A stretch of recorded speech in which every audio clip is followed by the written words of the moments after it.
képp ku ni ci pencu yàlla nga nekk war nga yar sa bopp ba daw ëpp te nag mel na ni yi koy may nit yépp bés bu ne nit gis ko ba su ko deful itam kenn du ko tere waaye itam kenn du ko yéene mu wéy ca la mu nekk te kenn du ko tere parce que kenn du ko tere ji mooy jaamu yàlla la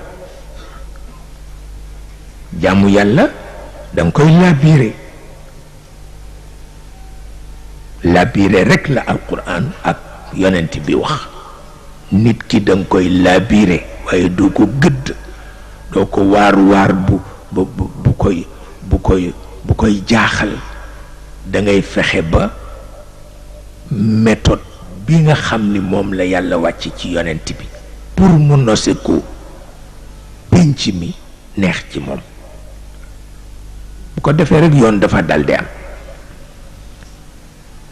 bés bu nekk nag daf ma tooñ ni ma nun ba nu nekkee Ndar yi la xamuñu ko woon wante fekk na booba xewul gannaaw gi la xew mi ngi tolloog nag dafa am lenn lu ci yokku te lu mat a bàyyi xel gis nga tubaab yi leen nga gis ñoom sax d'accord nañ ci ni seen civilisation bi léeg-léeg mu yóbbu leen fu leen neexu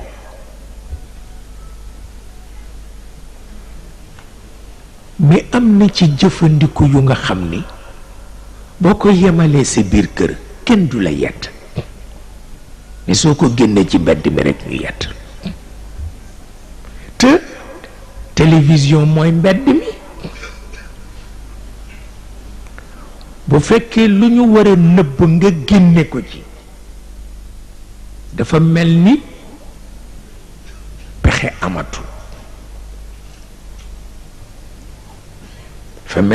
amatul te yàlla ki mu ni bu nu ko def mukk mu nekk sunu parrain moo xam yow ci communication ngay liggéey walla ci information ngay liggéey walla ci religion bu mu manti doon ngay liggéey am na ku mu tudde ci alquran l'ignoble perturbateur.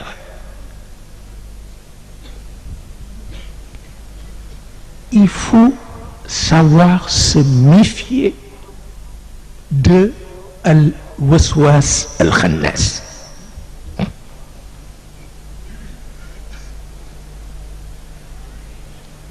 Parce que ñoom ñooy daganalal nit ñi lépp. Al-waswas al-khannas, c'est l'ignoble perturbateur.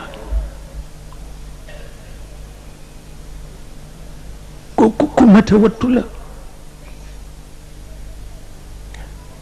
du tax nag ñu ni leen lii nga mane dañ la ciy génne tey waaye yaay bàyyi xel ci sa bopp.